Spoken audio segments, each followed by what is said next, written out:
ప్రసిద్ధి పుణ్యక్షేత్రం మంత్రాలయంలో శ్రీ రాఘవేంద్ర స్వామి 355వ ఆరాధనోత్సవం శ్రీమఠం ఘనంగా ఏర్పాటు చేస్తుంది.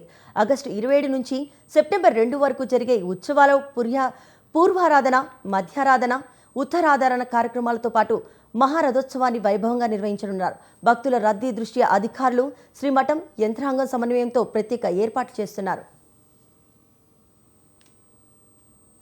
27 నుండి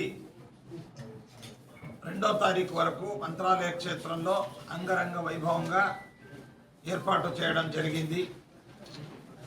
రాఘవేంద్ర స్వాముల వారి ఈ ఆరాధనా మహోత్సవం నిమిత్తంగా 27వ తారీఖు ధ్వజారోహణ కార్యక్రమం అనేటువంటిది, ధ్వజావిష్కరణ, గోపూజ, అశ్వపూజ, లక్ష్మీ పూజ, అలాగే విశేషంగా ఈ ధాన్య మరి ఇవన్నీ పూజలన్నీ కూడా ఆరాధనా నిమిత్తంగా మంత్రాలయ క్షేత్రంలో జరుగుతుంది.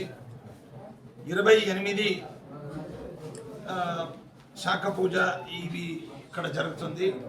ఆ రోజు తెప్పోత్సవ కార్యక్రమం పరిమళ తీర్థంలో ఉంటుంది. సాయంత్రం తెప్పోత్సవం దాదాపుగా 6:30 నుండి 7 గంటల ఆ ప్రాంతంలో తెప్పోత్సవానికి ఇక్కడ నుండి ఊరేగింపుతో వెళ్ళి తెప్పోత్సవం ముగించుకొని ఇక్కడ రావడం, తర్వాత ఉత్సవాది కార్యక్రమాలు, రథోత్సవాది కార్యక్రమాలన్నీ ఇక్కడ జరుగుతుంది. 27